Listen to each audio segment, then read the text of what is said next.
Guys, the NFL draft is here. What are some key principles that we need to take from the NFL draft going into our rookie drafts? Scott, start us off, man. I think the very first thing, no matter what format you're playing in, God bless everybody that's in those 1 QB, start 8, 10 teamers. Not our cup of tea, but you know what? Everyone gets to play whatever they want to play. It's a game. Know your format, and also do not draft yourself into roster construction hell. I think that's the best way to say it. We talk every single week about, man, that pick isn't worth much in this type of format. That's a roster clogger in this type of format. I don't care about that player in a 12-team starting 9. So think about that before you use your draft picks. Look at what your draft picks are prior to the NFL draft. Don't wait until you're on the clock, because when you're on the clock, you're tempted to just go, I'll just make all of these picks. Or it's already too late to get value for some of those picks. So before you overreact to the draft, go into your leagues. It's easier said than done if you're in 50 leagues like me. But I do track all of my picks on a spreadsheet. I can tell you what picks I have throughout all of my leagues, how many 101s, 106s, 110s, how many fourth-round picks I have. I can tell you all of that. But that's aside from what I'm trying to make a point on is know your format, know what the picks are approximately worth in your league prior to getting to the rookie draft. You should already know this if you've been in the league for a while, but you should also know it if you've listened to this show and consumed other Dynasty content and you realize, wow, it's a 12-team start 10 with 24-man rosters. Okay, what is probably not worth a roster spot? That wide receiver that got drafted in the 4th round. I don't care who it is, but before you hit draft, you have to go, okay, do I see a path where I could sell this player in the next 4 or 5 months before the season starts for a better pick than what I'm about to use on him? If the answer is yes, then draft him. That's a totally different reason for drafting the 5th round Kayshon Boutte. But if you look at this player and you go, man, I really, really like that Xavier Hutchinson. I listened to a podcast and they talked about his profile, but it's a 12-team start 9. You're literally lighting the pick on fire, and then it's going to be worth nothing. And you're going to go, man, I should probably cut this guy in a year or two. So just know that going in. Don't get yourself stuck. If you already see you're in a league where you're going to get stuck on the clock making some of those picks, and it's a non-tight end premium, it's a non-point per carry league, and you're like, man, once it hits a certain point, I don't even want to draft anybody, get out of those picks now. Throw them into a deal. Throw that 4th rounder into a deal to move up 2 spots in the 3rd round. Don't wait. So I think just knowing that, knowing the approximate value of a roster spot, knowing kind of where the tier breaks and where the pivot points are in your league, don't waste draft picks. You've waited so long to accumulate all these draft picks. So many process trades. Man, I got that extra 3rd. Awesome. I got that extra 2nd. Awesome. Then you get to the draft and you go, oh, I need to make a pick on somebody, so I'll draft my wide receiver 12. You just lit the pick on fire. There's so many other things you could have done with it. Know that going in. And make some proactive deals this weekend. Your draft might start on Monday or Tuesday. Get rid of those picks on Sunday. And be willing to accept maybe a quote-unquote little less to satisfy the objective that you want. You want to move up in the 2nd round? Give up a 3rd to do it. And just wipe your hands clean and go, cool. I moved up 3 spots in the 2nd round, but it alleviated me adding a roster clogger receiver, which I know I'm going to be tempted to do when I get to the draft. So just know that stuff going in. That's the prep. The prep isn't caring about where players land, where they get drafted. We will have content on that next week.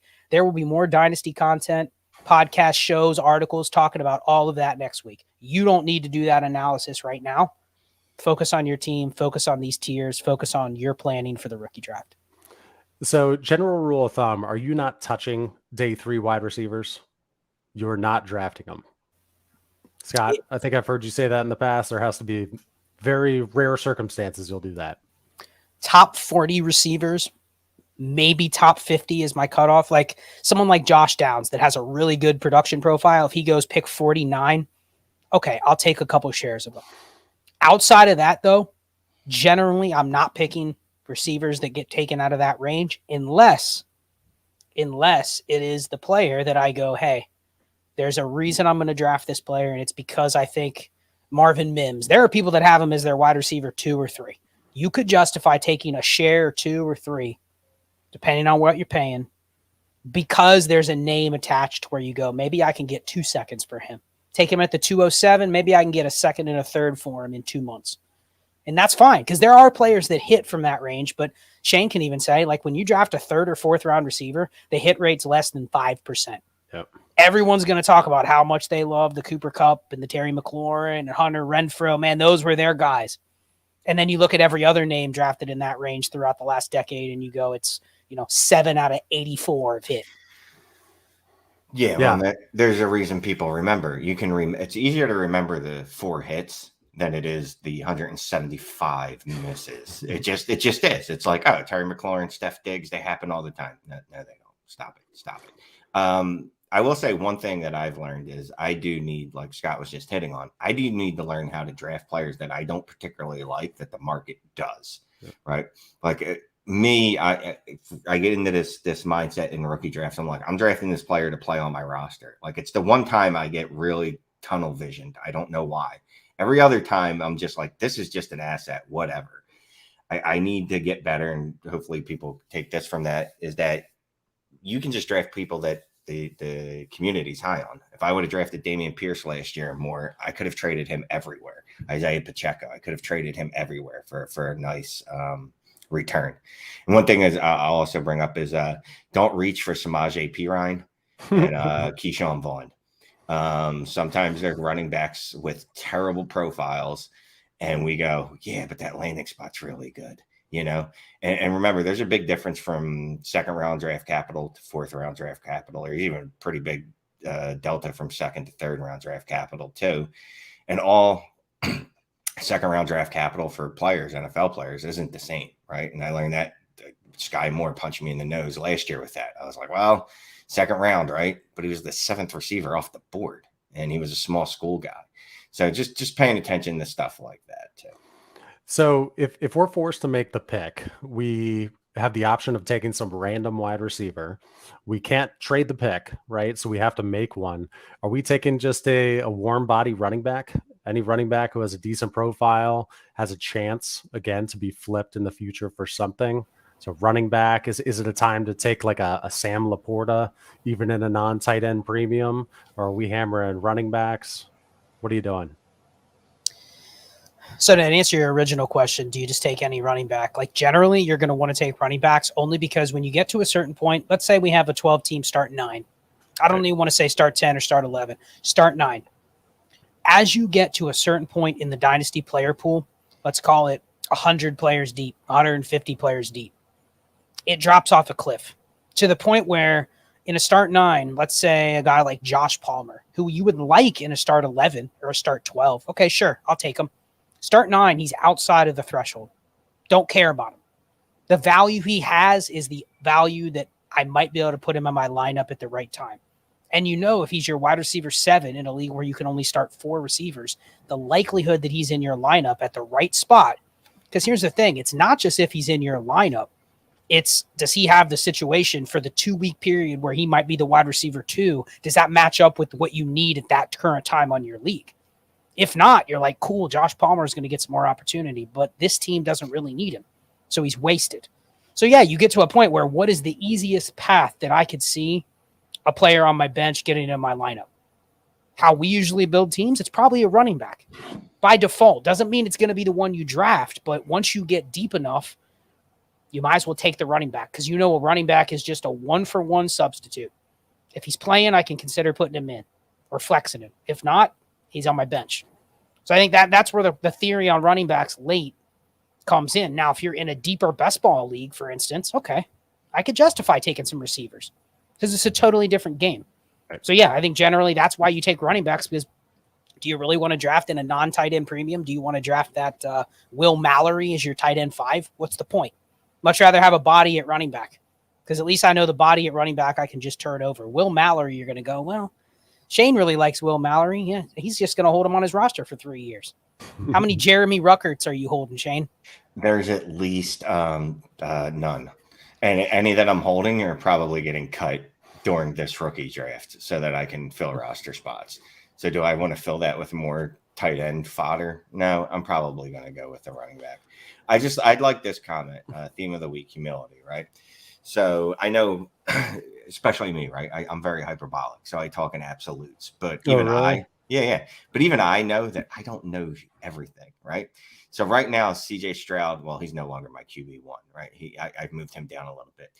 But if CJ Stroud falls to like 15 in the draft, that's where you need to be humble and say, you know what? The NFL is telling me that I was wrong on this take, and I can't go, well, I'm going to show the NFL and I'm going to draft CJ Stroud as my quarterback one when Bryce Young goes before him, Will Levis goes before him. Who's that other guy? Anthony Richardson goes before him. So I like that humility statement because look, just take in all the information. No one's too smart or overly smart that you can't use information. So another thing too, and we'll start hitting some of these starred questions, but when thinking about what players you want to draft, not only do we want to pick guys that the community is going to be high on that we can flip, but also do you recommend looking back and thinking about your specific league in terms of what was really hard to get last year when you needed it? You know, we're running backs super hard to get. So even though you may want JSN over Gibbs, Gibbs might have a little bit more juice in that particular league. Talk about that.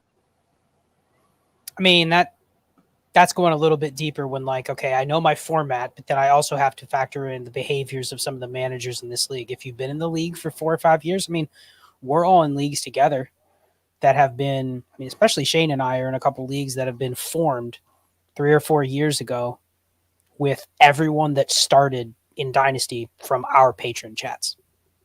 That economy is totally different. I don't care what the scoring, the settings, anything. That economy in that league is going to be different than a league that I'm doing on Sleeper, where I jumped in there with an alias. Nobody knows who I am, and there's 7 random people that I've never met before from Reddit. Like that's a totally different economy. Even if the settings were exactly the same, one I'm probably going to be able to go, okay, this may work. The other one I might not even try because I know it's not going to work. Same with players, same with trends. Like you kind of can know, okay, if I have the 107 in this league with a bunch of patrons and a bunch of people that follow us or subscribe to us, kind of already know what I'm getting there. I kind of know how things are going to go. It's going to be very hard for me to move or around with something random. The other league with the randoms, I have no clue. Yep. You might as well send out the trades. You might as well see where they're at because you just never know. So I think factoring that in, that's part of the variance that we have in fantasy football. It's not just what happens on the field. There's literally variance in terms of human behavior across the other managers in your league. Humans are awful. So here's one that we had in the community tab on YouTube. So what landing spot should we generally consider favorable and unfavorable for positional players? Definitely for the top guys, but just generally for the day 2 RBs, other positional players, etc. So we're about to get real landing spots.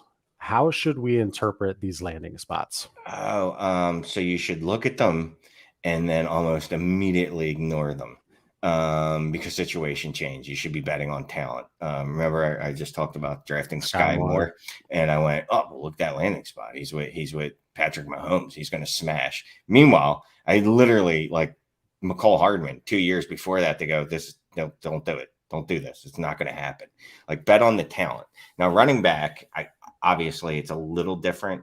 If there's I'm trying to think of a backfield that's really poor right now, and I can't off the top of my head. But if there's a really poor backfield, and let's just say Jamar Gibbs lands in Miami, then I might go, oh, well, he's still my running back too. So that's a terrible example. But you know what I mean? Like, if there's a running back room that's completely devoid of any talent, and they take a running back in the second day, well, then it's probably okay to push him above a running back that might have had slightly better draft capital, but a much worse landing spot. Like they landed with Jonathan Taylor. So I'll break this down by position. So receivers, what do we always say about receivers, Shane? They earn their opportunity. Yes. They earn their target. Now, they may not earn their opportunity from where they were drafted. A 4th round receiver may not earn opportunity right away. This is something where if you just follow like kind of NFL draft team building and stuff, you realize that if a receiver that you really like, and I can't remember, believe it was Anthony Amico like 4 years ago posted something about this, but don't quote me on that. I don't know where the specific source is, but they looked at day 3 receivers and what they typically look like if they're the exception to the rule, right? They're the 10% or lower that we talked about earlier in the stream. What do they look like? Like, how did KJ Osborne emerge to where he is right now? A 5th round pick that no one really was on at all, but he's turned into, okay, he's at least like a guy that's rosterable. That's a win if you drafted him or picked him up off waivers, more than likely. But what did that look like? What it looked like was in year 1, the team that drafted that 5th round KJ Osborne, the plan for him was win a roster spot, play on special teams. He's not even in the plans to be a receiver until he gets out there and they go, well, damn, he's better than like our number 3 receiver. So we got to keep giving him more opportunity. So typically it takes those types a year or so. Then in year 2, it's like, okay, I expect him to be on the field if he's going to be any good. But year 1, you can't just go, well, he stinks. He didn't get on the field. It's like he was a 5th round pick. The plan was probably never to even give him that opportunity until he earned it, versus the 2nd round pick was, okay, he's going to be out there. He better be ready to go and produce. So I think that's key with receivers is early round picks, they're going to earn their opportunity. If you draft that Sky Moore and it's week 6 and he's not playing, that's a problem. That is not we're going to wait a year while he gets comfortable with the offense. We're going to wait a little time because he came from a MAC school to where he's going to adjust. Whereas, and that's where Shane put up the red flag on a guy like Jameson Williams. Like, I don't care why he wasn't producing. I don't care if he was coming off a torn ACL. He wasn't producing. Yeah, so that's a red flag, regardless of the reason. So receivers, I think receivers are easy. Don't draft roster clogger receivers. But the early round guys that you draft, you don't give them a year to get up to speed. If you're a 2nd round pick, you're a 1st round pick at receiver, you better be earning the 15% market share, so whatever, if you want to track to be a good receiver. Running backs, Shane hit the nail on the head. Third round, 4th round, 5th round running back, I don't care the difference between the 3. I'm looking at early opportunity. If a guy goes somewhere and there's 3 other running backs on the roster, I'm sorry, I really liked you, Kendre Miller, but the expectations now went lower. 5th round pick went to a wide open backfield, okay. I'll bump that player up. So with running backs, they are such a year-to-year game. Opportunity is going to be king going forward. I don't care about talent. I don't care about draft capital. If you're outside of the first 75 picks at running back, you're all the same.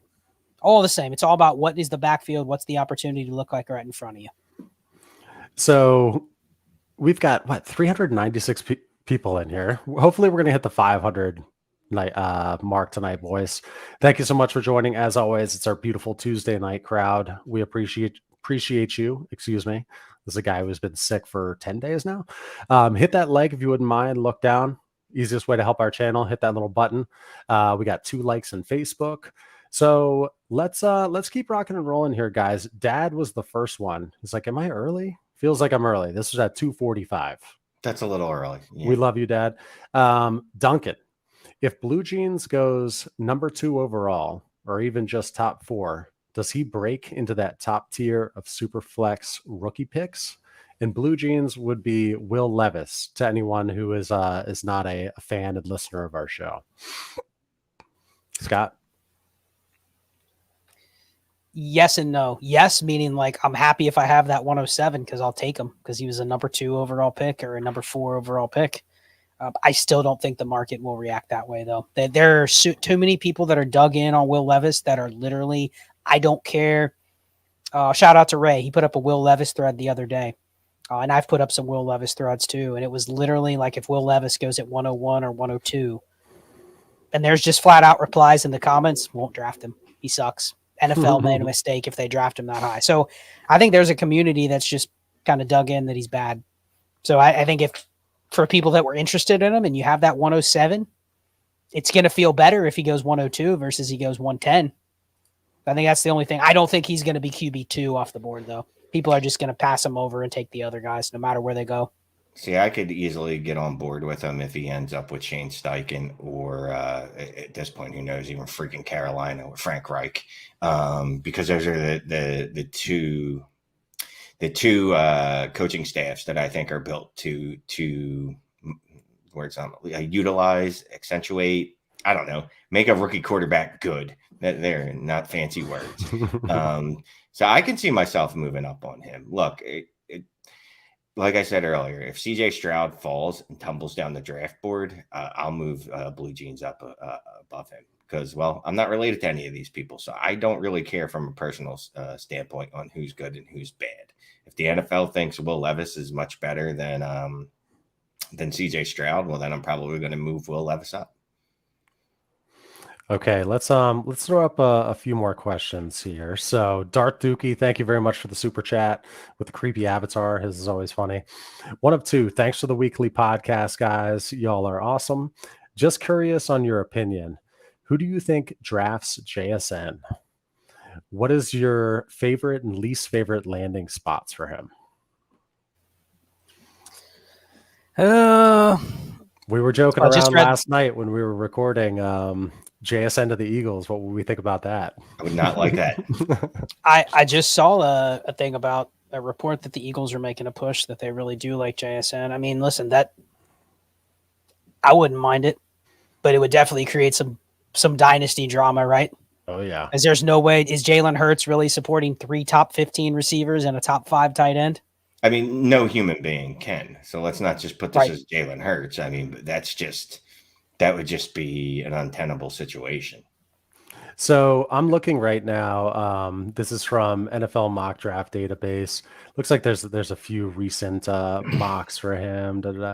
Texans at 12, Packers at 13, Seahawks at 20. Seahawks at 20 is a couple times up here. Packers at 13. See that a couple times. 9 to Chicago. Chicago would be a one that I think the community wouldn't love. No. But I think we also have to look at, and I'll let Shane speak to this because I know he has thoughts on it. We need to be pretty agnostic with a lot of the landing spots for receiver. Like I saw someone in the chat say Baltimore would suck. We don't know what Baltimore's offense will look like with Todd Monken. We don't. So just saying, what's been bad the last 3 years with Sammy Watkins and Devin Duvernay and Deshaun Jackson and Demarcus Robinson and a backup quarterback for 30% of the games and Greg Roman running an offense that was good in the 90s. So I think you have to look at Baltimore and say, you know what, we might regret that because everyone hates it. And then you go 2 years, damn, that was a great spot. Wow, I should have been all over that JSN. So I think very few places, but I don't know if you have any thoughts on that. Other than Philly, would tilt people. Specifically, I mean Philly because I'm trying to think off the top of my head another wide receiver room. Jamar, like even if he went to, let's say, what do you call that place, Cincinnati, right? The narrative in my head would be T. Higgins is gone. You know, they can't afford him. He's gone. Tyler Boyd's gone after this year. That's a great landing spot, right? Either way, JSN's a great talent, right? He's going in the first round. I'm going to like him no matter where he lands. It's just I'm going to like him a lot less in Philadelphia where, there's already a wide receiver like A.J. Brown and Devonta Smith and then Dallas Goedert. And then you're going to have Bijan Robinson there too. Like, where are these targets going to come from? That's my biggest concern. Now, obviously in 2 years when Devonta Smith's contract's up, his rookie deal's done, they could say, all right, well, we're going to move on from Devonta, or we're going to move on from AJ as he gets older. These are all things that can happen. It's just for any immediate impact, it would definitely mute it. I mean, I think Cincinnati and Philly would be the 2 spots that dynasty people would be tilted over. Mm-hmm. But you know what the good thing about both those spots is you would go, well, at least I know JSN's going to a damn good offense. Yeah, right. And a really good quarterback. So you don't get a stud, but you probably get a good player that if you have him, he doesn't kill you. So I think those would be the 2 that would tilt people. But I also think there's a few others that if he lands, I mean, if he goes to Tennessee, people won't like that. But how do we know what Tennessee is going to look like next year? We know what they've looked like in the past, but them in Baltimore are the ones, I don't want a receiver to go there. Wow, 2 years ago, that offense is really up and coming. Remember when the Lions offense used to suck? Yeah. Now it's like, damn, I like Lions. So it can change quickly. Yeah, and that's the thing is it does always change quickly. And even if he landed at the Eagles, you know what? I would look at that as a buying opportunity. I'd go, all right, people are going to let him drop. So now I'm going to get him for much cheaper than I ever could have gotten him for. Honestly, I want him to land in Cincinnati now. so people could hate on it. And I'd be like, dude, it's a 1 year sabbatical. It's fine. Like he'll still produce as a rookie to the requisite level. Don't worry. As long as he does that, you know, and if everyone wants to come hate on me again about JMO, as long as they score the requisite points, I'm still buying in on them. But, you know, players like JMO are trash. I know. So Nelly at 3:42 p.m. If you get your questions in early, when you see it pop up notifications that we have scheduled a stream, there's a good chance you're going to get on the old show. Nelly, let's answer yours. In my inbox, being offered the 110 and Debo for Sun God. I really like Amon-Ra, 12-team, 2 QB league. My other receivers are Chase, Christian Watson, Kupp, and Mike Evans. Pass for me. Yeah, and he doesn't list the number of starters here, but barring that it's one of those where it's like I'm obsessed with getting 2 pieces, I'm definitely passing on this one. Shane? I mean, if it's starting, I'm just trying to fill the dead air, you know. Yeah, look, if I'm watching, well, it's YouTube, so I'm allowed to do things like this, and people, you know, it's entertainment. I would probably pass, but I also feel like the market is really low on Debo. So knowing that guy is just already, or woman has given me their hand that they'd like to move Debo, I see what I could do to get Debo. Given your hand, you're gonna have my hand in Debo marriage. They showed their hand. Showed their hand. That's what it was. I gotcha. Yeah. You're one for words. Let's see here. Jetta Bang Bang. Thank you for the super chat. 12-team Superflex start 10 contender. Are you sending Garrett Wilson away with a late second for London and a 24 first? If not, what sort of deal would you make to move GW? So that is the ultimate like process move right there. Yeah, like how don't you make that move? Like, do you smash that? If someone has offered you that, you're like, wait, I'm sorry, I'm getting a first for a wide receiver that's literally in the same range. Who, look, I know points per game, he didn't have as good of a season as Garrett Wilson, but he smoked them in target share, which usually pretends good things as a rookie. So yeah, I absolutely smash this deal, and then I would go show it off in my patron chat, and we would laugh and laugh unless I made it with the trade with one of my patrons. Then I couldn't put it in there. Yeah, I agree with Shane. Like, this is the time to fade the. And when I say fade, you know, people will take this and run with it. Oh, Scott doesn't like Garrett Wilson. I just don't like Garrett Wilson because essentially the bet already is that, you know, he's A.J. Brown or better for his career. And if not, that he's better than that. And it's very hard to get to better than that. So if you can get a first in Drake London, I love that process. Good deal. Good deal indeed. Okay, let's go to Patrick Morash here. Thank you for the super chat, sir. And we'll get into a bunch more landing spot topics later. Those are always fun. I've got NFL mock draft database open on the tab here. Okay, Patrick, 1 of 2, 10-team Superflex, start 11, PPR, 2 tight ends, 2 tight end lineup, 6 point per passing touchdown. QBs are Fields, Dax, Dimes, Purdy. Running backs, Najee, Akers. Wide receivers, DK, Hollywood, Mike Williams, Sky Moore. There's your boy right there, Shane. Tight end, Dulcich and Chig. Picks 103, 203, 302, 303, and all is 24 and 25 picks with an extra second in each of those years. What should I be looking to do with the 103 and 203 for this roster? Always appreciate the advice, guys. Love the content. Okay, so what is he doing with the 103 and 203? 6 point per passing touchdown. I mean, I'm probably trying to trade back. Well, no, what I'm doing is I'm trying to trade Dak and I'm trying to trade Purdy, and then I'm drafting hopefully Bryce Young at 103 or CJ Fields. CJ Stroud, or well, maybe by then Blue Jeans. That's what I would look to do because I like moving around a lot. But that's just me. Because I feel like it's a waste to draft a quarterback at 103 when I have Fields and Dak, right? And I don't want to draft JSN at 103. Nothing personal against JSN. I really don't want to make that move. So I'm either looking to move Dak if I can for a couple first, maybe. If not, then I'm trying to see what I can do with that 103 to get a wide receiver, because you listed Sky Moore on here, which tells me your wide receivers are not good.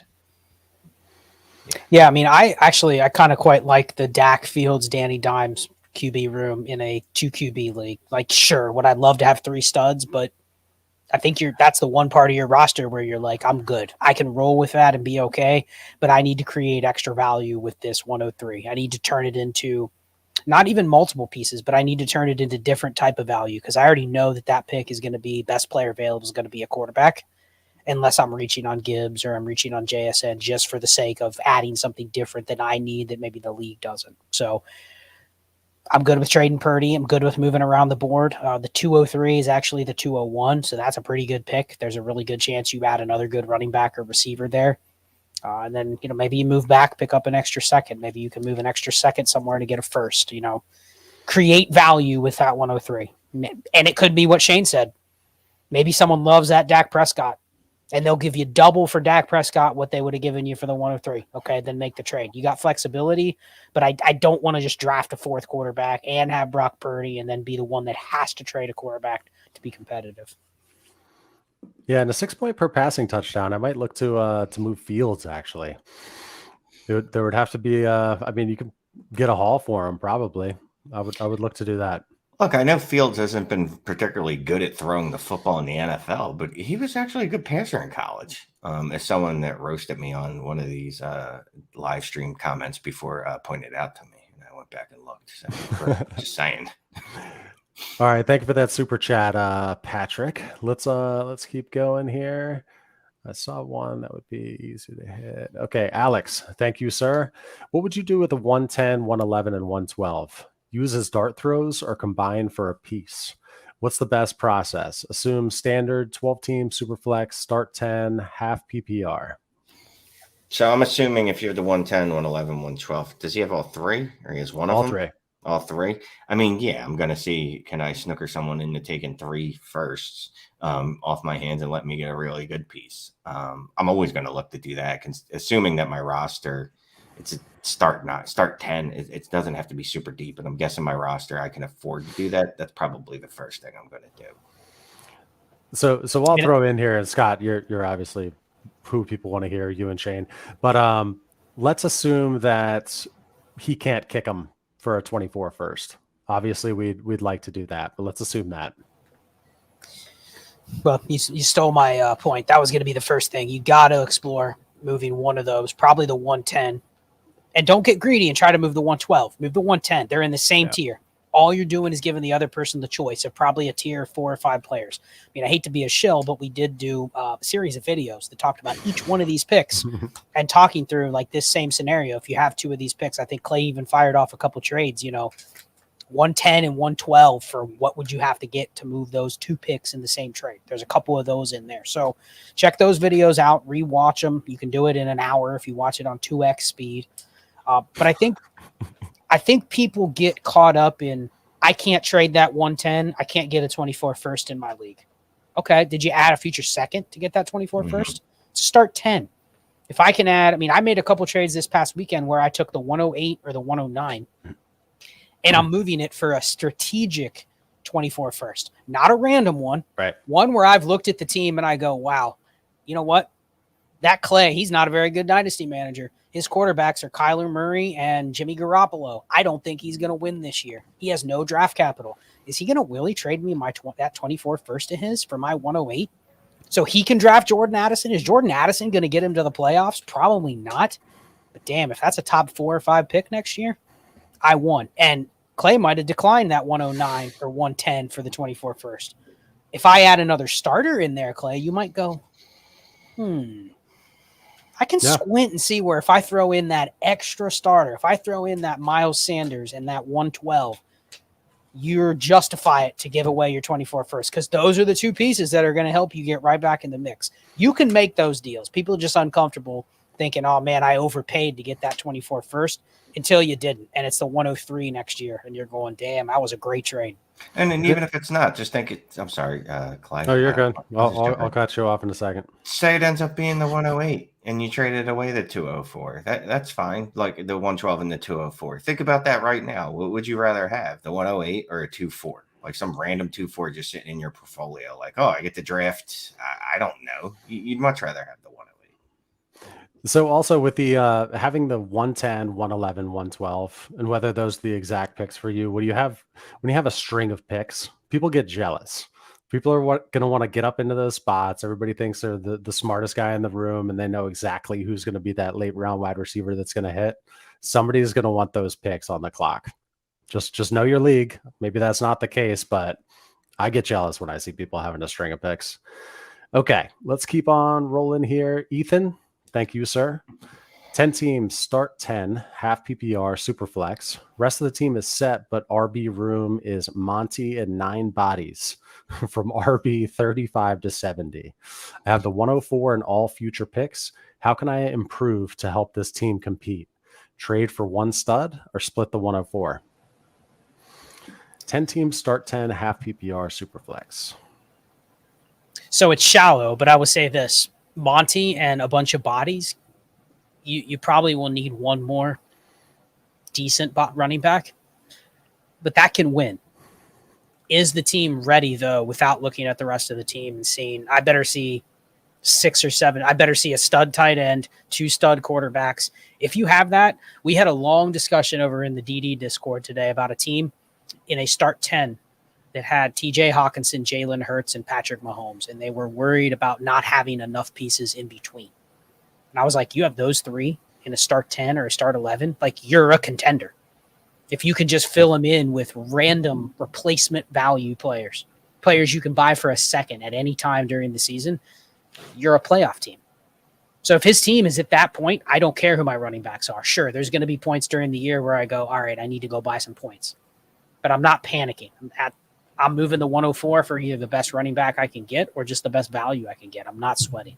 As long as his team's good enough around it. Just got quiet. I agree with Scott. I agree. I concur. I concur. All right. Thank you very much, Ethan. Appreciate it. All right, let's keep on moving here. We've got 514 people in here. We did it. We hit the 500 mark. You jinxed it. Oh, yeah. It's going to drop down to like 502 now. Make sure you hit that like if you wouldn't mind. We appreciate that. And after this show too, and if you're listening on the replay, one of our subs, if you're one of our subs who's listening on the replay, jump into the comments and help somebody out by answering their question. Hint, hint, there may be some listener league spot that's going to be given out if you go in and help out a brother or sister by answering their question. If we're big brothering and we see you helping each other, you might get in the lottery to win a listener league spot. I just came up with that on the fly. What do you think? Okay, this was hilarious. This guy posted this in our YouTube community chat, and it was, oh, is this the right one? Don't worry. If someone saw that, they were like, hey, that's fine. It's going away. This is it. Weird fungible leverage. He definitely got my attention with that. I was like, yeah, this is making the show. 12 teams, start 11, super flex, 1.5 tight end premium. Give Jordan Love, Calvin Ridley in the 210. Get Tua in the 107. Notable assets are Kyler, Swift, Garrett Wilson, Jahan Dotson, DK, Kittle, Mike Williams in the 102. Some faith in Jordan Love there. But you know what? I can see both sides of this. If you really like Jordan Love just as much as Tua, I can see getting the 3 pieces for the 2. But yeah, I would take the Tua and the 107 side here, even in a start 11. I am taking Tua and the 107 as well. Look, I've already expressed that. I think I like Love's opportunity. Let me put it that way. I like Love's opportunity. And I'm obviously circumspect on Tua, but this feels pretty cheap to get Tua and a 107. So I'm going to go ahead and do that. Look, obviously, if Tua gets injured again, this could turn out really badly, but Love could suck. So I think I'm definitely okay. This would be one of the few times that I trade it for Tua. I would do it. Where you guys at Jordan Love versus Will Levis? Levis. I think pretty easily, but that's not community sentiment. So yeah, the community is loving some Jordan Love. I've got an offer in my inbox that I can't make a decision on. Maybe you guys can help me out later. But yeah, I don't know. At cost, as of a month ago or whenever I traded for Jordan Love in multiple leagues, I'll take Jordan Love. Did his price increase for some reason? Yeah, because Rodgers got traded. What? No. Yeah. Oh, come on. Who saw And that that's- coming? This is the conundrum with Jordan Love is that a lot of people, if you put up a poll right now, who do you prefer, Jordan Love or Will Levis? It'd probably be pretty close. But then Will Levis is going to cost you the 107 and Jordan Love, people wouldn't pay the 107 for Jordan Love. So it's kind of like they're really saying they just don't want Will Levis at the 107 cost.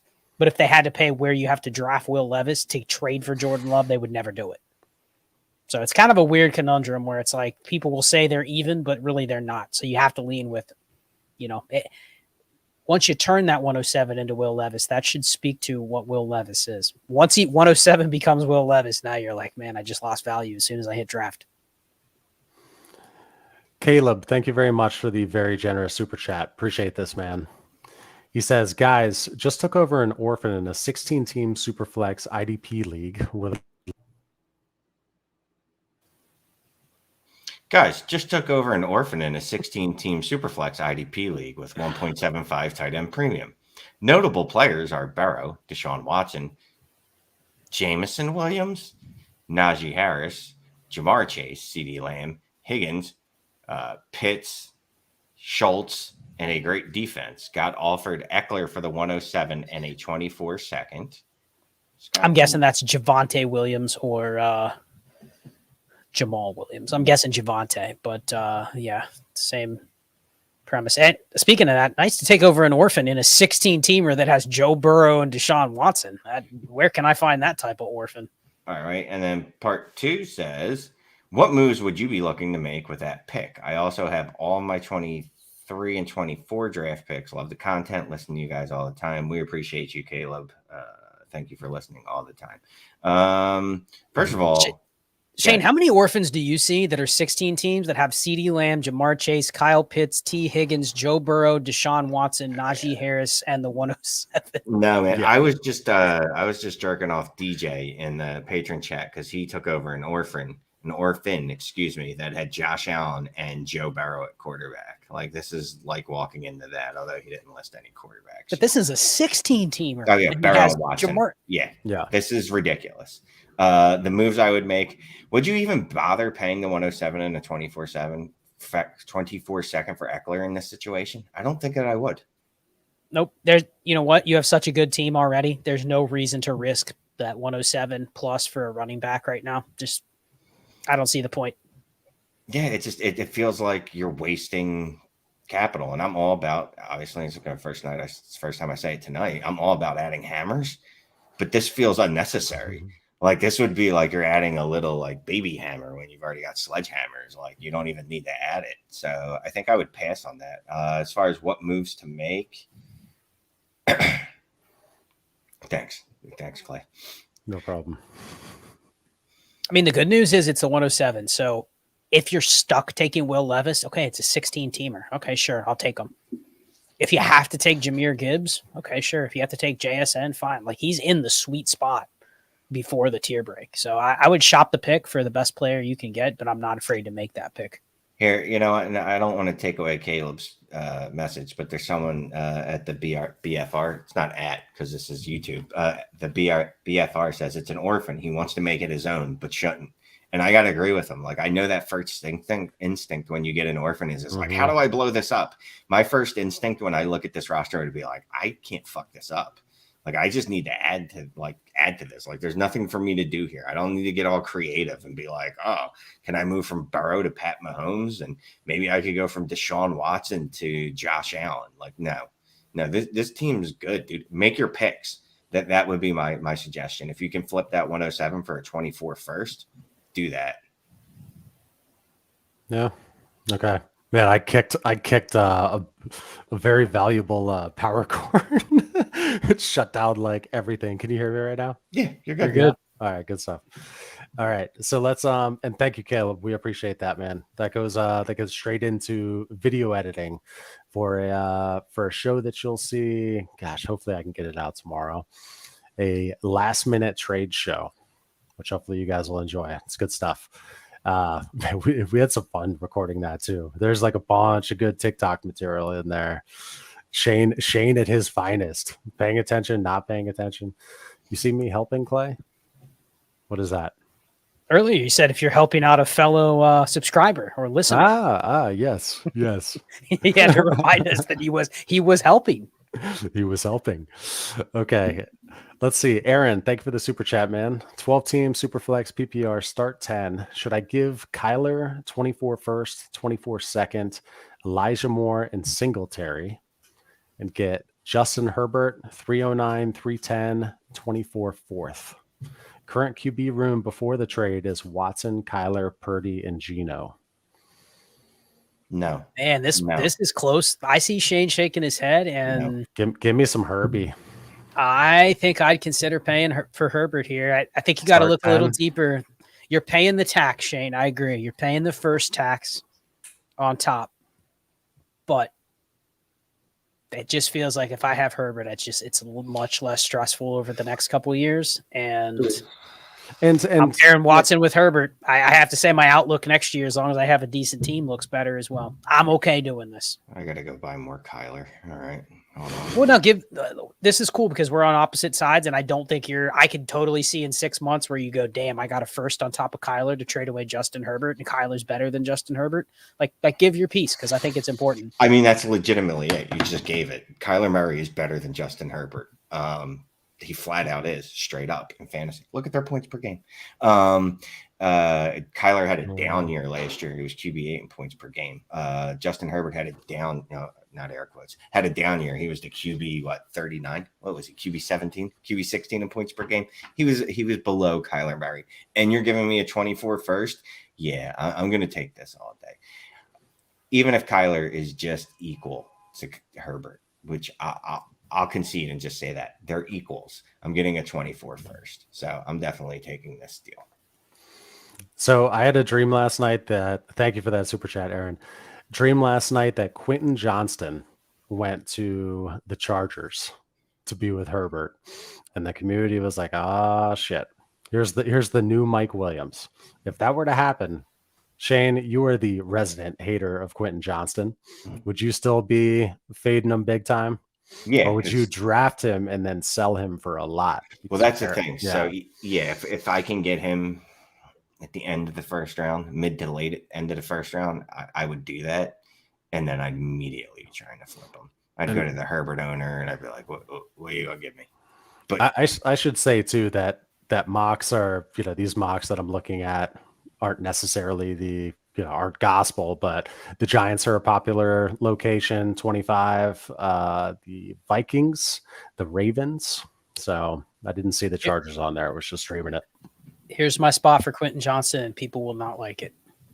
Detroit. And it just says right there, man, we cannot trust that Jameson Williams. Apparently, he was posting on his Instagram that he was betting the USC fights this weekend in Vegas. He had to tell everybody that he was out still betting in Vegas this weekend on the UFC fights. Nice. That's classy. That's going to work out well for you. Know your audience, man. That's probably not the weekend to talk about gambling 2 days after you've been suspended by the league for gambling. Maybe grow up a little bit, yeah. Okay, let's go to Blaze here. Blaze gave us this super chat. Thank you, sir.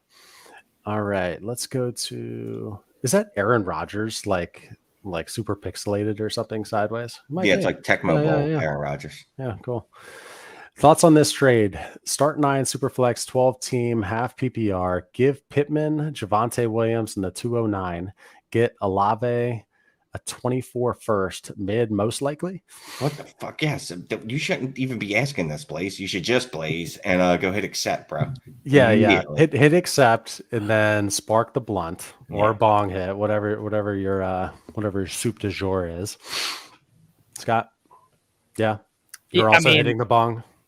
Yeah, because you're literally celebrating a trade where you probably got rid of 3 pieces that you were going, what the hell do I do with all 3 of these pieces?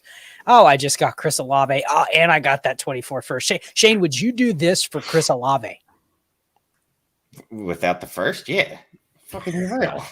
God damn it. When I saw it, I'm like, Shane would do this just for Chris Olave. Give him a mid first. I could hit accept And then everyone would jump in the chat and be like, damn, Shane, you fucking robbed him. And I'd be like, no, I mean, Pittman and Javonte in the 209 is pretty fair for an Olave. And they'd be like, dude, you got a first too. I'd be like, wait, what? Shane I didn't see that part. first. I didn't even see that part. Yes, bro. Do that immediately. So I'm gonna go off question here for a second. But when you're watching the draft tomorrow, and I guess it's not tomorrow. Thursday. In Tuesday, 2 days. I guess we're not even going to be doing a live stream. We may figure out something to be able to stream during the draft. But assuming we're not, are you going to be making trades right there and then while you're watching TV? Something happens. Are you going to be spamming out trades, guys? Personally, no, man. I think that I'm going to try to just watch the draft. I know Destination Debbie, we're doing some live content, but like I'm not going to be active. I'm just going to be soaking it in and just watching it like that. No, if I'm sitting by, I'll be on my computer. So if I fire out a couple deals, like fine, but that's not my goal going into it. No, dude, when am I not sending trades? That's true. We talked about this when we were recording the show last night. I was sending out trade offers while we were doing it. I've been going back and forth in a trade offer negotiation right now with gloves off and midseason degenerates this whole time. Yeah, I'm going to be sending Henry's shooting you some stuff. Yeah, Shane is working the lines while we are live streaming. There is no doubt. Shane is never fully paying attention to the show. I'm never fully paying attention to anything, which is probably why I've been in like 13 car accidents in the last fucking year. Let's watch our F-bombs, by the way, in terms of monetization. 3 minutes. What? No, it's not like you can just keep saying fuck, though. Whoa, watch your mouth there, Clay. Come on, let's get some questions. So Colin Crandall asked, what is your first post-first round move? I put this up here. Thank you for the super sticker. Cute dogs. I'm wondering what he meant by this. But let's answer it how we think. So after the first round, like you're going to have that day where players you thought were going to go in the first round didn't. And then you had players that got drafted in the first round and everyone goes crazy. Like the Clyde Edwards-Helaire discussion. No one expected him to go in the first. But I remember that Friday after that happened, and it was how high can we move him in Dynasty? It's changing the tiers now. You know, that's another tier of a player we got to put in the top 2 or 3 picks. So, yeah, man, I think you're going to have some movement after the first round, but really knowing the running back position and the wide receiver position that you're going to get a bunch of players in the second that still can move the needle, I just don't think there's a ton of takeaways. So I'd say just if there's an obvious one, sell against it because there's still a lot of that we don't know. Start your rankings. Start doing your rankings. But, you know, I was joking about making trades. I am going to be trying to capitalize on, like, players that I wasn't specifically fond of. So if Quentin Johnson somehow accidentally gets drafted in the first round, and I have him on my roster, I think in a league or two somehow, I'd be looking to move him. But honestly, just do some. It's okay to wait. It's okay to just chill, soak it in. Like Scott said, the second round and the third round is going to be really important to fantasy drafts. So just relax, just breathe. Okay, let's put up a super chat here from Manny. I was talking to this guy in a sleeper chat. He's giving me the eyeballs like, hey, what do you think about my trade that's sitting in my inbox? I was like, here, we'll bring it up on the live stream. He's like, oh shit, where's the link to the live stream? And so he's going to be popping in, and I'm going to ask you guys this trade live. And we'll answer it. But Manny, in the meantime, thank you, sir. 1 of 2, 1 QB, half PPR, 10 teams, start 9. Want to get Olave. My wide receivers are Chase, Drake London, DK, Pittman, Judy, and others. Give Pittman and Judy for Olave. Second part is, if that's not enough, would you give Pittman, Judy, a 24-second for Olave and the 301? So let's start with that first part here. 10 teams, start 9, half PPR, 1 QB. Pittman and Judy for Olave? Yes. Manny, you're wanting that Olave. You've already decided he's a, whatever you want to call it, positional advantage, value upside. It's 10 teams, start 9, dude. You know, super shallow. Get the one piece. And the second deal, you add in a second versus the 301. They're the same thing. Who cares? Look, I wouldn't even sweat at this deal until we got to like start 11. Then I'd start going, can I really afford this? And then I talk myself into being, yes, I can really afford this. We'll skip somewhere else, and I'll get a top 5 dynasty wide receiver to add to Chase and Drake. Yeah, let's do it. Okay, let's see. Would you give, if that's not enough, would you give Pittman, Judy 24 second for Olave? Yeah. Yeah, and a 301 back. Stop it. Yeah, and the 301 back. Okay. All right. Thank you as always, Manny. Appreciate you. Let's keep on keeping on here. So I see the Tom, 1 of 2. Okay, let's go to Chris Cordova. 1 of 2. Thank you for the super chat, Chris. 10-team Superflex PPR start 9. QBs are Lamar, Watson, Tannehill, Corral. Should probably just hit the cut button there. Wide receiver, A.J. Brown, Waddle, Pittman, Lockett. Running backs, Pierce, Akers. And then RB3s and 4s. Tight end, Schultz, Ingram, Hurst, Chig. The 202, 206, 210, and his own 24 first. He wanted to contend, but couldn't get the right trades. So he ended up trading Lamar and Waddle for Kyler, the 103, and an early to mid 24 first, and the 304. Thoughts on that trade? Before we talk about what to do with that 103, what do you think about that trade? Gave Lamar and Waddle, got Kyler, 103, and an early to mid 24 first. This is a super flex? It is a super flex, 10-team start 9. Look, I like Kyler, but no. Just no. I see what he's trying to do. He doesn't think he can contend without getting the right trade, so he's trying to go the other way. He's probably justifying Lamar and Kyler are close enough that he's willing to essentially wash that and say maybe the 103 and the 24 first helps him actually tank a little bit. He's already mentioned tanking to draft Caleb or Marvin Harrison, and definitely Kyler versus Lamar probably helps him tank a little bit more. It's a 10-team start 9, though, and I just gave up the 2 best pieces in the deal. I know there's that pick. I know Kyler. I know the 24 first, but I would have paid this to get Lamar and Jalen Waddle. So I can't say great trade. Not a fan of this trade. Real quick, Alyssa, you want to bet Olave gets outscored by Judy this year? Ooh, Alyssa, I like it. If you're on Twitter or whatever, hit me up. We'll figure out some charity bet, me and you. Yeah, we got to figure out a charity listener league spot promo too. Shane, I'll put you in charge of that. You're good at charity stuff. You're Mr. Charity. Crap. What? I don't like real, but you're giving me real responsibility. That's not fun. Well, I mean, anyway. Help me out with something. I gotta pick a charity. I'll pick a charity. All right. Okay, nicely done. Okay, let's keep on rolling here. Thank you for that super chat, Chris. All right, so Noah jumped onto the live stream. He wants to hear this inbox trade. I will say that Noah has been very persistent in terms of trying to get my 102. I think in this draft he's got like the 103, 104, 105. He wants to get my 102, so he's trying to move up for it. Okay, so in this trade, it's a 12-team super flex start 10, I believe. I give Deontay Johnson, Miles Sanders in the 102. I get Tyreek Hill, Singletary, and the 104. Now, my QBs in here are, let me just pull it up real quick. My QBs are Jalen Hurts, Matthew Stafford, and Kyler. I won this league 2 years ago, and I was runner-up last year. What do you think? Man, he's getting 2 pieces for Tyreek Hill and moving up 2 spots to where he's not really taking any risk by getting that 102. He's going to get to choose. You're going to probably be in a little bit of a tougher spot. Tell you what, if I have the 102 and I have the 104, I'm fine moving from the 102 to the 104, but I don't want to give the equal value to do it. Exactly. If I can get the extra Noah. piece, if I can get the extra piece to let you choose your QB and I'll take the QB3 or I'll take the JSN or whatever, like, because you're going to still get a good player. You know that. You know where the tiers are probably going to be. Right. But you're paying almost the price. You're giving it away by giving those 2 spots. I think it's too square of a deal. Exactly. To accept it. He's got to kick in another second or at least or something like that to make me do it.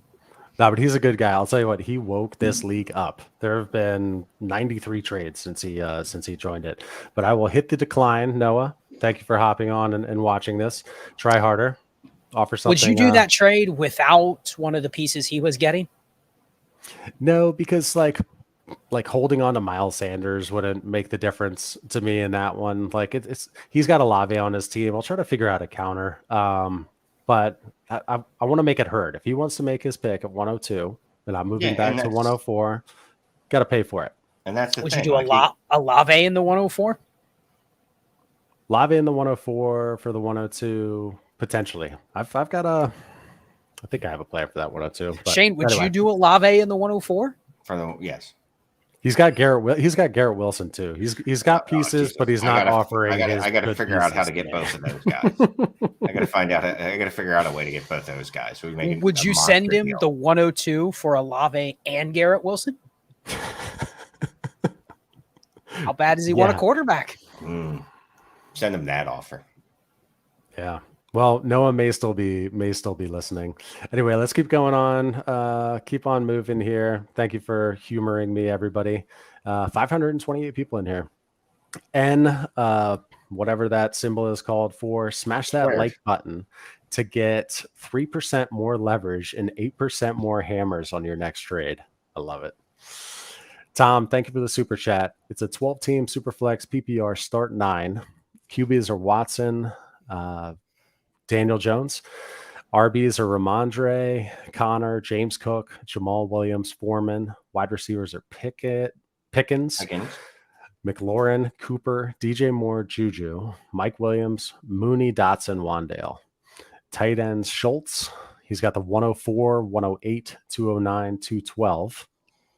Part 2 is I have a reason to believe in my league. I can get Gibbs at 104 and a top 5 QB at 108.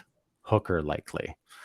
Is this my move or do I need to look for better moves? GM on picks 1 through 3 and 5 to 6 won't trade the picks. So basically he's got the 104 and he can't get the 103, 101 to 103 or 5 to 6 as of right now, or so he thinks, but everything is available for a cost, right? So, Tom, you're not going to like this answer because it's probably way off track of what your plan appears to be, but I'm taking a quarterback at 104. I'll take a receiver at 108 or Gibbs, whatever, but I'm not taking Hendon Hooker at 108. No. Mm-hmm. And I think the only pivot to this would be, could you get Will Levis at 108 maybe? Is it one of those leagues? Could I get greedy and go JSN at 104 and get Will Levis at 108 or Gibbs at 104 and get Will Levis at 108? You might not, though. Then you get stuck taking another receiver. So I do want to get a quarterback in this draft, but he mentions taking Hendon Hooker at QB5 at 108, and that's probably going to be on the table in every single league, but I won't be spending the 108. So I would go whoever the QB is at 104, and then I would just take the best player available at 108. You agree? You playing this any different, Shane? No, because I'm not that enamored with DJ. I mean, obviously, I might try to trade Daniel Jones and Ramondre Stevenson, especially Ramondre Stevenson before he gets ethered in the draft, because I don't like our wide receivers in a start 9. Is this half PPR? Is full PPR? Full PPR. Full PPR. Yeah, I don't like our wide receivers in a half PPR, in a full PPR. Excuse me, Pickens, McLaurin, Cooper. Like I like it fine as like this is a good rotation. This is fine if it was like start 10, start 11. I would love this wide receiver room, right? And start 9, I need some more firepower. So I might actually just be looking at like, yeah, I can get the quarterback at 104. Can I trade DJ and Cooper for a wide receiver though, like an upgraded wide receiver? See, I don't agree with you because I want Daniel Jones on this team. I'm not winning with just Deshaun Watson at quarterback. No, we're winning a quarterback at 104. Anthony Richardson, your boy. But it's a rookie. I want to stack quarterbacks. I don't want to just draft a rookie as my QB2. I don't think here's the problem. You're not winning anyway with this roster. I don't think you are. I don't hate his QB room. I don't think his QB room is the problem here. I don't think it's a problem either, but it's one of the areas that I can make moves on. Like, honestly, look at McLaurin, Cooper, DJ Moore, Juju, Mike Williams, and Mooney and Dotson. Dotson's probably got the most resale value out of all those guys right there, them and Pickens. All right, so maybe I combine Pickens and Dotson and go get a real wide receiver. Maybe I could do something like that. So I can see that part, but I guess what I'm looking at with Daniel Jones is the problem. He holds no value to go pivot to a better quarterback. Once you have him as your QB2, you're kind of just stuck with him. Mm. You know, like this is this is the team to add Anthony Richardson to. Right. With Daniel Jones. All right, that's fine. Let's do that. Yeah. It's a tough spot because he's in a weird spot where that team feels like if I don't hit on those picks, I'm going to finish 6th place. So here's one, and I'm sure we touched on this a little bit earlier, but this was at 3:19 p.m. So we're throwing his question up here. Would you be able to spend some time on the show tonight to discuss what variables you use to compare wide receivers? Specifically, I'm interested to know how you value wide receivers between 50 and 100 if capital doesn't matter. Shane, got any thoughts? I don't understand the question particularly. So specifically, I'm interested in how you value wide receivers between 50 and 100 if capital doesn't matter. I think so. Here's how I interpreted this. He's talking receivers that get drafted from like pick 50 to 100. So you're talking the potential roster clogger receivers that okay. I don't want. Like they're drafted in the 3rd, 4th round, which is where this is going to be. Like this is basically 3rd round receivers, late 2nd and 3rd round receivers. To be quite honest, James, we kind of covered this earlier. If it's a receiver, I think I can sell because of the name, but they went in the 3rd round. I'm okay taking a couple shares. If I'm going to make an exception for a receiver, it's going to have to be as somebody that was productive. Like Marvin Mims is that guy this year. Great profile. For some reason, may not get the draft capital. But if he goes late 2nd round, I'm not going to have 0 exposure. I'm not going to chase him. I'm not going to overdraft him because I'm confident that he's going to hit. But I'm not going to have 0. Jonathan Mingo goes in the early 3rd. No interest. Bad profile, old prospect. No. I'll tell you what, though. But what I will do is I will draft Jonathan Mingo for the purposes of trading him if anything good happens, because people are going out of their ever-loving minds over Jonathan Mingo over the last 2 weeks, and I don't know why, other than he has a fun name, and it sounds like mango. I think that's what it is. All right, let's keep on rolling here. Robert, thank you for the super chat. This is one of 2 10-team Superflex tight end premium start 10 QBs: T-Law, Watson, Love, Ritter. RBs: Walker, Pacheco, Gibson, Madison. Wide receivers: Waddle, Amon-Ra, Olave, Ridley, Watson, and Tony. Tight ends: Pitts and Dulcich. Picks: 101, 24 first, 2nd, and 3rd. And he's got his 25s. Traded the 109 and a 24 first. He had 2 of them. A 25 second and Dotson for Olave, Christian Watson, and Gibson. So before we keep talking, what do you think about that one? Gave the 109, 24 first, Dotson, and a 2nd for Olave and Christian Watson and Gibson. 109, 24, Olave, Christian Watson. Yeah, I'm fine with that. But real quick, I started shaking my head because he's like, I need running back depth. And who are his 2 running backs he named? Walker and Bijan? Yeah, no. Stop it. Yeah, that was his. I'll finish reading this part. Need RB depth behind Bijan and Walker. All right. And then he says Amon-Ra for DK, Akers, and P. Ryan. Which RB should I target? Who would you sell from my team?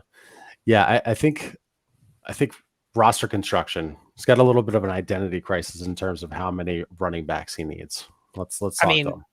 Robert, you have Bijan, Kenneth Walker, Isaiah Pacheco, Alexander Madison, Antonio Gibson, and you can add a bunch more bodies that are just randomly floating around there. So you don't need more running backs now.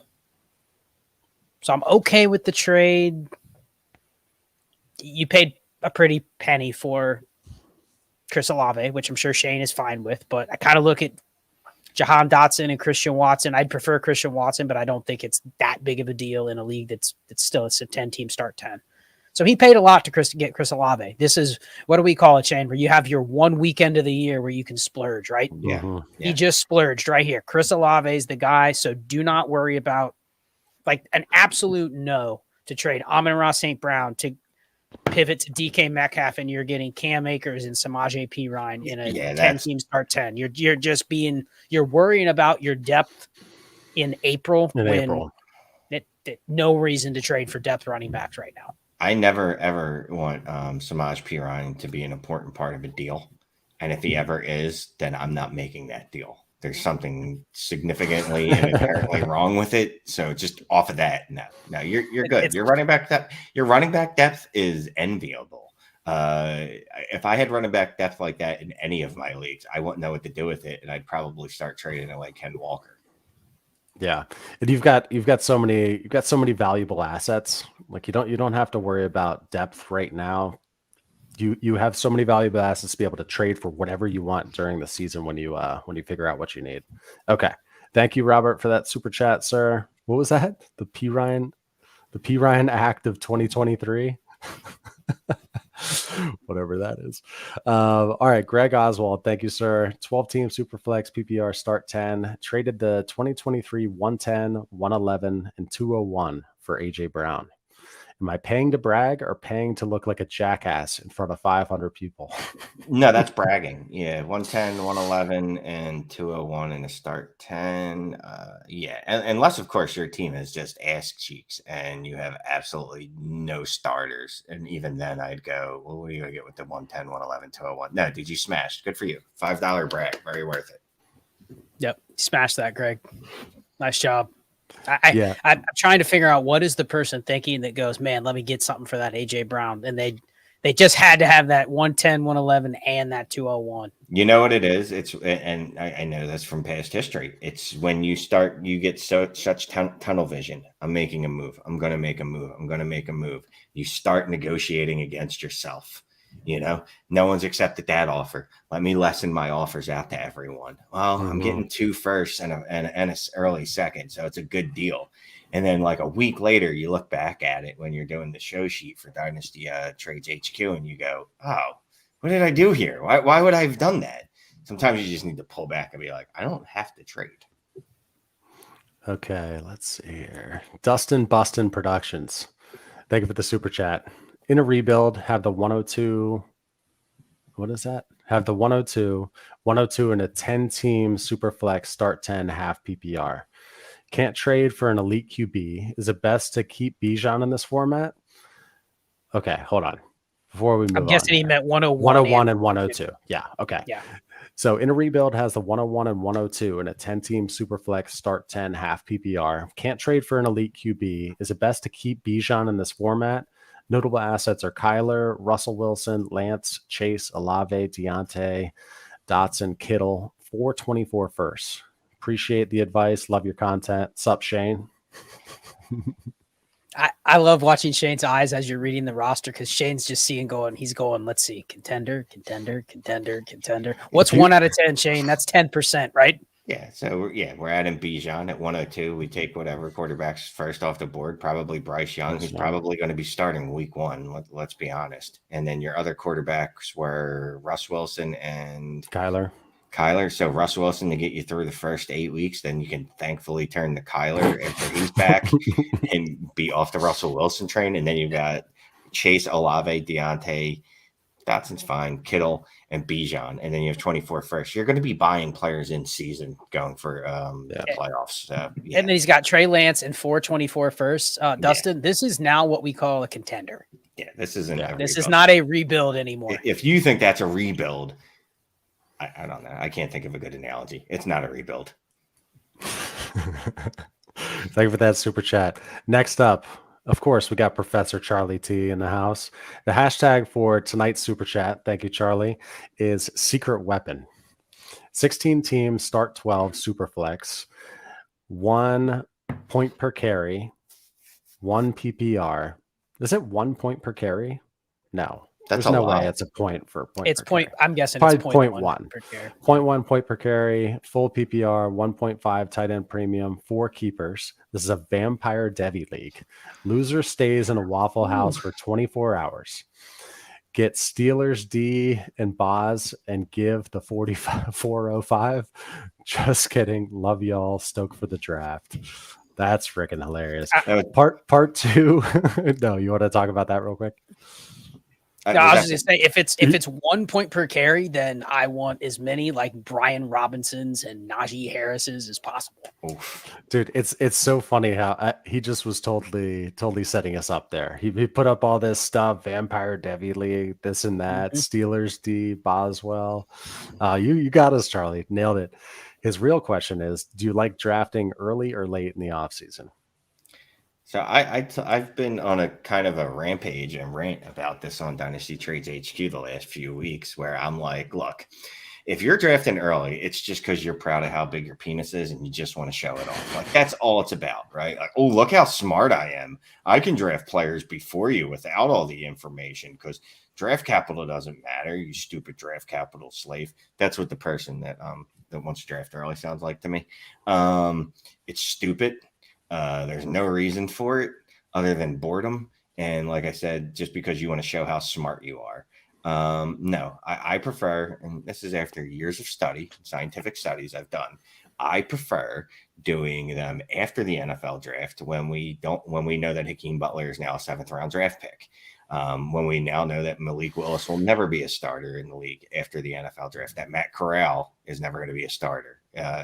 Things like that. Sam Howell is never going to be a starter. I prefer to do drafts after the NFL draft, personally. To keep my sanity, I have a draft starting Saturday night. I have 5 drafts starting Sunday morning, and I have 41 drafts starting between Saturday night and next Saturday. I like drafting right after the NFL draft. Like after day 3 is over, give me 2 hours to look at all the picks again and just kind of get my initial thoughts out there and let's draft. Because you have an advantage because you're on top of your shit. You know your game. You're like, all right, this is my best chance to beat these guys. It's an advantage, but then the advantage goes away pretty quickly by like Friday of the next week because there's so much content out there and it's already like, man, we've only had 5 days since the draft and there's already a consensus that's forming. So I do like having, I think I have maybe 5 or 6 drafts that are after like May 15th. So I know those are ones where I look at those picks a little differently. They're not going to be the same. There's going to be information that's between now and then that you wouldn't have got with most of your other leagues. So I like to have a mix. I like to have some drafts that stay throughout the rest of the summer. But listen, next week is just draft week. Let's get it. I think all of us have tons of drafts. Let's just go. You know you're going to be on the clock at all times. Okay, so Kevin asks, how do you guys feel about, and thank you for that super chat, Charlie. That was hilarious. Kevin asks, how do you guys feel about Rachaad White? I can send him in my second to move up into the first. The pick would be the 109. Sending away the 204 to 10-team Superflex. So he would send Rachaad White in the 204 for the 109. He doesn't say how many starters, so that's a caveat. Let's say 9. 9, I'm okay taking the 109 because I think there's a shot that I can move the 109 even higher or get a singular asset better. But in a start 11, you could also sell me I'm still getting a good player at the 204, and I would take the 2 for 1. I think that the number of starters is the difference here. Yeah, I'm just holding on to Richard White there. I'm sorry. I know you guys hate Rachaad White, but look for him to get about 65 receptions this year. Ooh. Is that another bet you're gonna have with Alyssa? Yeah, if someone else wants to jump in the chat, we'll have another charity bet. I'll take a bet with you on that one. The under on 65 receptions. I'll bet you, Shane, who has more receptions this year. Let's see, Christian McCaffrey or Rachaad White. You want to take that one? I mean, that's all dependent on can Christian McCaffrey play 2 full seasons in a row. I don't know, man. Let's go DeAndre Swift or Rachaad White. You want to bet that one? Yeah, I'll take total receptions. If you miss games, Rachaad. It's on you. Yeah, I'll take Rachaad White. Done. First live trades in 5 bet right there. Nice. What's the stakes? I don't know. We'll figure that out another time. Good talk. All right. Troy Wilkins, thank you for the super chat. Let's see here. 10-team Superflex start 9. Justin Fields are the 101 and 102. Other QBs are Pickett, Love, and Ritter. Yeah. This is picks. Bijan and Bryce, and thank you for your services, Justin. Yep. As much as I like those top 9 quarterbacks, Sounds like this is one where you just like you're never getting more than this probably. And Fields is the one I'd probably move of all the 9. So, yep, doing it. Would you give the 101 and 109 for Justin Fields?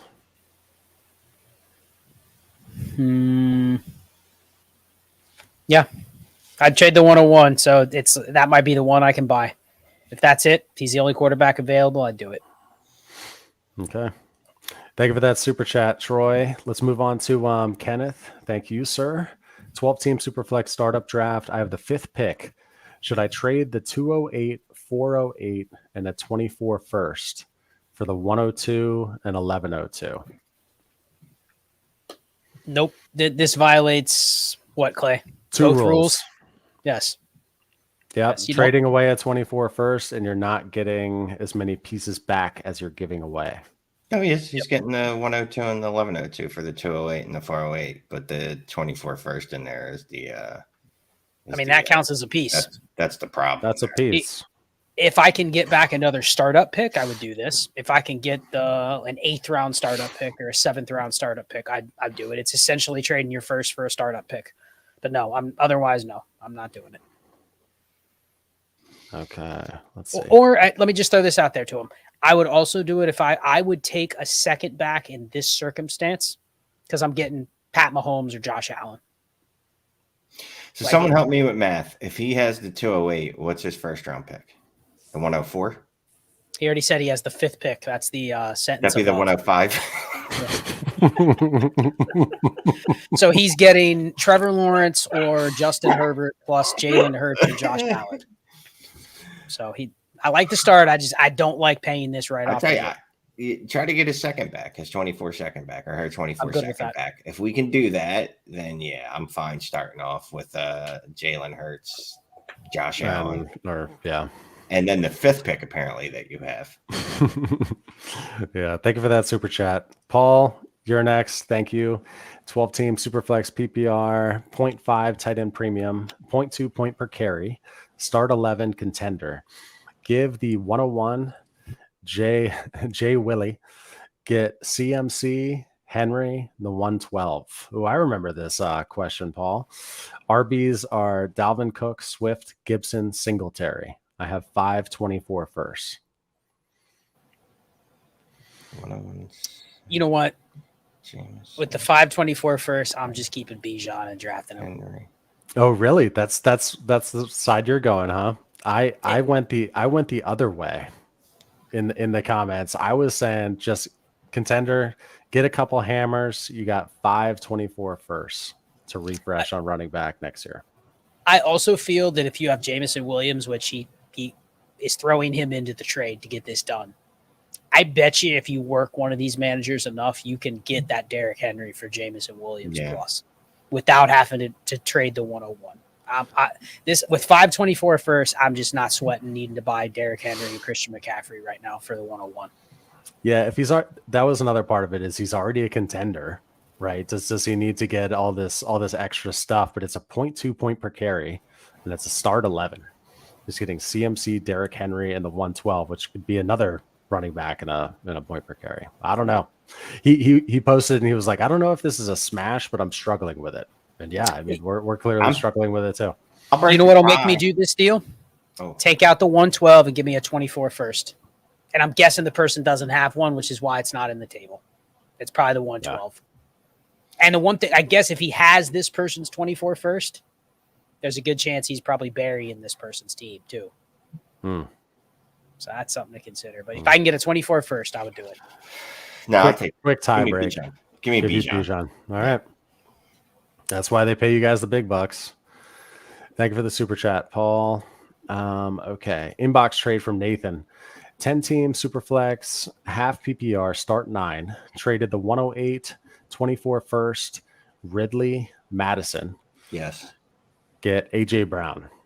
Have 101, JJ, CD, London, Andrews, Dak, Fields, and Swift. Yes. And yes again. Yes. And it's a 10-team start 9. And you literally have on your screen right now, you just named about 8 of the top 25 players in Dynasty, and they're all on your team. So well done, Nathan. You suckered somebody into taking a bunch of stuff. Yep. All right, let's keep rolling here. Austin, thank you for the super chat. 12 team Superflex start 9, Miles Sanders and Mike Evans, or the 105. 105. 105. 105. 105. I 105. have the 106, 109, 112, 201, 202. Sanders is my best RB. I don't care if Sanders is your only running back. Yeah, you're making this deal. You're getting rid of Mike Evans. I hate to say it like that. He's had a fine career. He's a descending asset. Miles Sanders is he's a descending asset also. So yeah, give me that 105, bro. Yep. This is one of those where you just look at that roster and you go, man, I need running backs. Like this is. And you grow as a dynasty player and you realize you don't need running backs when you're not a Miles Sanders away from needing a running back. Yeah, no, just do this, dude. Because like this is what we dream of, right? When we're look at rosters and we go, oh, I got 2 old pieces. And yes, I'm calling Miles Sanders old because he's old for a running back. I have 2 old pieces. Maybe I can trade these 2 like middling pieces and get a valuable asset. And we always try. I don't even try those trades in a lot of my leagues anymore. But like you pulled it off. Like that's old school beauty right there. So yeah, I love it. Let me just give a shout out to here. Casey Blanton bought us 3 coffees. Thank you very much. They're delicious. He says, what's up, guys? My favorite Dynasty guys around. Keep up the awesome content. Here's some energy for you old guys. Thanks, man. Yeah, we have a buy a coffee donation page. Listen to me being greedy, be like, give us some coffee. And he posted that up there without a Dynasty question. When I saw it come through, I was like, oh, somebody saw that the super chats were turned off. And they're like, let's buy him a coffee and see if we'll do it that way. No, but thank you. Appreciate it. All right. So Buck is getting up here just for Buck. It's been a minute. Hey, Buck, it's been a minute. Indeed. DJJ Dog 1. Thank you for the super chat. Shane's 17th biggest fan here. Thanks for all the info I get from you guys. A few RBs I should be targeting on my contending team. Running back room is dry. I mean, we keep talking about the same dudes. We love them. And a couple of them are in that last trade, like Derrick Henry, Dalvin Cook, not Joe Mixon because he might go to prison, Alvin Kamara because he's probably not going to go to prison, just going to serve a suspension. But if you're looking really cheap, like I'm loving getting Devin Singletary thrown in deals, Damian Harris thrown in deals. Apparently Richard White, people aren't too fond of. So those are just some of the running backs I would target. Whatever running back I get that is cheapest and has the most utility. You got to do that scale and go, well, I'm only giving a second, so I shouldn't expect 350 touches. But you know what I mean? Kind of work that out in your head. 3 guys I will continue to buy after the draft are Ezekiel Elliott, Kareem Hunt, and Leonard Fournette, because they're going to get to a point after the draft where you go, man, every rookie running back we love is on a depth chart now. Where are those guys going to fit? I thought you were still going to talk. I was like, I'm going to go on mute and take a sip of something. Buy those 3. Josh Pope says, yo, shout out to Shane for that DLF subscription. Yeah, so shout out. You hooked up Josh? Shout out to Josh for giving a generous donation to charity. That's not, well, he won because he was entered. A bunch of people gave to charity. And shout out to everyone that gave to charity. And shout out to everyone that just gives to charity, because that's awesome of you, as long as it's a good charity. I hope it's not like an evil charity. Don't give those charities money. Like, that's not good. Buy me a coffee could probably be written off as for tax purposes, right? Like, I mean, I am not a CPA, but I say all of it can be. Yes. That's a stretch. Okay, here's let's see here. Matthew says roster reviews 10 out of 10 would recommend. Thank you, Matthew. Appreciate that. Yeah, we're still plugging along on them. Shane and Scott are working hard on it. I believe they just finished Jeremy tonight before the show. And Jeremy, if you're watching, we also said it on the review, so there's really no reason for me to say it now. But hit me and Scott up. Okay. Thank you for that comment, Matthew. Appreciate it. All right, let's see here. And we are on a wait list, I should say. So if you hit me up looking for a roster review, I'll send you a link to a wait list and also give you details around the process. Say no to evil charities. Okay. DC question from the fantasy draft room. Levis to Indianapolis, JSN to Tennessee, Gibbs to Cincinnati. Rank them. Well, shout out. This is Cody Smith. He's one of the Destination Devy podcasters, and shout out to Cody. I just want to put this up there because I thought it was interesting. Maybe not the Levis part, but that is a decent landing spot for Levis, honestly. So I'm curious, Shane's thoughts. How would you rank these three compared to what you had on your big board? Forget team need. Just what do you think the community's reaction value-wise is going to be on these three in these spots? Got Gibbs to the moon, JSN to the freaking basement. Well, I mean, JSN people at this point have him as basically better than Drake London, right? So he's like the wide receiver 8 in Dynasty right now, JSN. I don't know if landing at Tennessee would be enough to knock him down. The way the community should value it, and even I have a hard time wrapping my head around this, would be Will Levis, Levi's. You'd take Levis over Gibbs in Cincy. Yeah. And JSN over. I would take JSN over Gibbs still. Clay, how's the community going to rank these, Clay? What do you think? Do you think it's the opposite of what Shane just did? Literal opposite.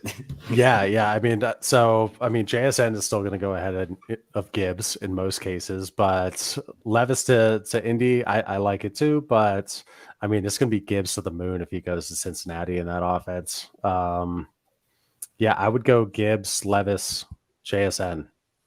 That's in terms of like what I think community reaction is going to be, if that was the question.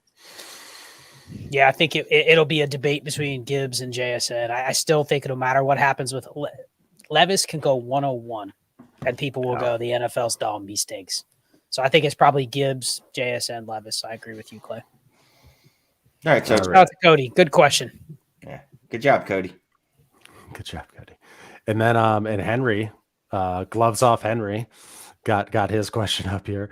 What type of QB room is ideal for drafting Anthony Richardson over the safer rookie QBs? That's a good question. And I believe he's talking about like our quarterback room, like as our fantasy teams. And, I keep struggling with this. Like I go back and forth. I'm like, well, it's a room where I have no QBs because it's like just shoot upside, right? Like I'm just shooting upside at that point. My QB. Let's say this. I'll come up with three. So what if your QB room is Dak and Kirk Cousins? If you want Anthony Richardson on that team. I mean, earlier we had one that was Daniel Jones and Deshaun Watson, and Shane apparently did not like Daniel Jones. So that would be the one where you go, okay, I don't like my QB2. It'd feel really nice if I could slide my QB2 into the QB3 spot if Anthony Richardson hits. If he doesn't, I'm not completely screwed. But I think that's where I'm probably looking at it. Is my QB2, have I tried to upgrade my QB2 and I can't? But I also have a good QB2 that I'm not really looking to just dump. I think that's if I have no QBs, man, if you have say you're in a rebuild and you have no QBs and you have one shot at a quarterback, that feels real hard to take that Anthony Richardson. The thing is, right? You've wasted a year. Yeah, but the thing is that you're likely to miss. You're just as likely to miss on Bryce Young or C.J. Stroud or Will Levis or Hendon Hooker. Really, the NFL has shown us that it's like a 50% hit rate or something like that for quarterback, right? Like, so no matter who we loved Baker Mayfield, right, coming out. Like, there was no way he wasn't going to hit. Oh, how that turned out. You know what I mean? So shouldn't you just draft the ones you want the most, where however you tier them, and just not stray regardless of what your QB room is? I kind of think so, because then at least you're not angry at yourself for going against what you believed in, right? If I draft Anthony Richardson, and he doesn't hit, what I'm going to do is go, I'm never doing that again. I can't believe I let the community snow my mind, or I let the draft value snow my mind. This is something that I can never do again. Especially if Bryce Young hits, and I'm like, oh, I should have drafted him. He was safe. CJ Stroud was safe. To me, just have your quarterback tiers and go from it. If you're at 104 and Anthony Richardson's there over Will Levis, well, then I think you can. Then it's the upside argument, because the downside for them is similar. I think then I would go Anthony Richardson, but sorry, I got distracted by one of the comments. I think, yeah, I like just look. Your quarterback rankings are what they are. Just go with it. Clay, what do you do here? I have Russ Russ and Stafford. He gets one shot at a quarterback. Who does he take at 102? I'm taking Bryce Young. Shane, you do agree or Well, disagree there? also, and maybe you can help clear this up for me. But when I see the QB scoring is 6 point per passing touchdown, and if there's anything involving losing points for incompletions, if it's some completion based scoring Probably for not.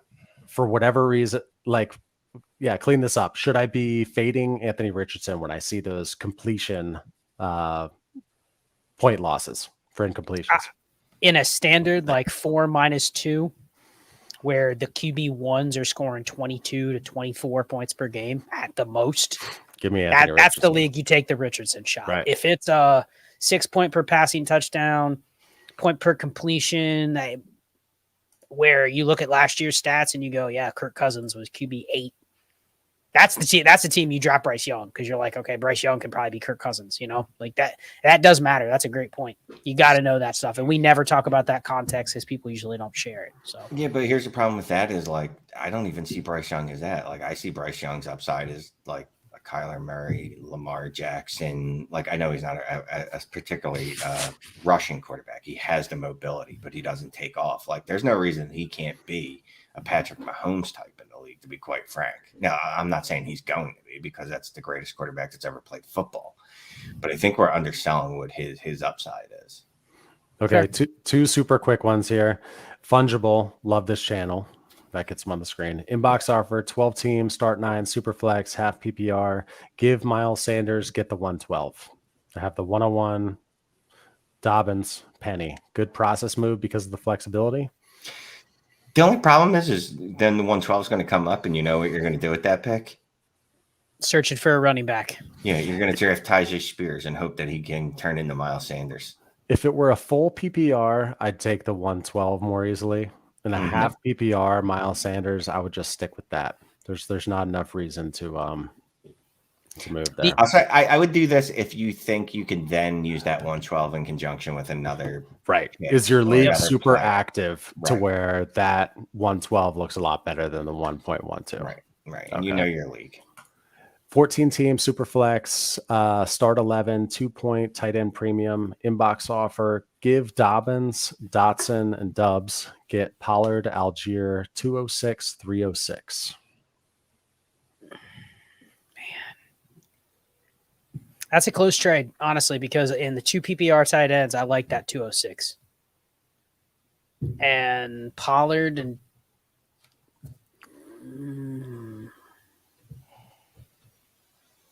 you know what? I could justify taking the Pollard 206 and Algier side.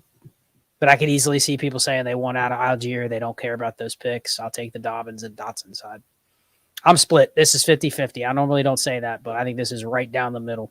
Dobbins and Dobbins. Because it's a start 11, so that 206 is probably a starter in a 2 PPR. Well, that's a good pick. It's a deep league here. The problem is Algier can get ethered in 2 days, right? And if he does, that Algier is absolutely worthless. But so could J.K. Dobbins. No. We just assume he's better because he had better draft capital. But why can't the Ravens draft the running back too? Well, they can, but they won't. I'm gonna go again. I know I have sources. I don't like this deal. Like anytime I have to look at a deal this much and think about I don't know if I'm coming out ahead, I just go no. I mean, I'm just gonna decline this, and we'll find another deal to make. Close. All right, guys. That is it. That is it for tonight. We've done good. We have 512 people still in here, 514. If you wouldn't mind, look down, hit that like if you haven't already. We appreciate that. Awesome show, guys. NFL draft is here. Rookie drafts are here. Thank you so much, as always, for joining on a Tuesday. Scott, Shane, want to say some parting words? Oh, also, real quick, Hefe Leblay bought us 3 coffees. Said, Thank you, best Dynasty content online, awesome format, pragmatic advice. Thanks for making me a better Dynasty player. Thank you, man. Appreciate it. Yeah, that's awesome. You use pragmatic. I used to use that word. When you add an ly when you say pragmatic. You say pragmatically. Pragmatically. No, just appreciate everyone jumping on. Look, we were over 500 for a super, super good bit of this stream. So that's really awesome that we crashed that number. I might have to talk Clay in this live streaming on Thursday night. Scott, I might have to kidnap him. I'm in. It's draft week, so I'm not shocked at the turnout. Our live streams on Tuesday have been they've been rock solid all off season. I mean, if we're hitting what we were doing in January and February when people kind of take a sabbatical for a month or two, and not the degenerates, but a lot of casuals, it's awesome. So really looking forward to the draft. We'll do something this weekend. I don't know what, but we'll end up doing something. Yeah. So stay tuned. But yeah, I'm excited for the draft. We're getting to the point now where it's like, let's just skip forward to the draft, but enjoy it, because once it's here, it'll be over and you'll go, man, I can't wait till the 2024 draft. And remember, the people still in here listening, comments, help people out in the comments of this show. When they have trade questions, we will be keeping an eye on it, and we'll have another lottery for a listener league spot. So let's pay it forward, help each other out. Got a smart community here, so get on it. Good night. See you next time. Good night, everyone. Good night.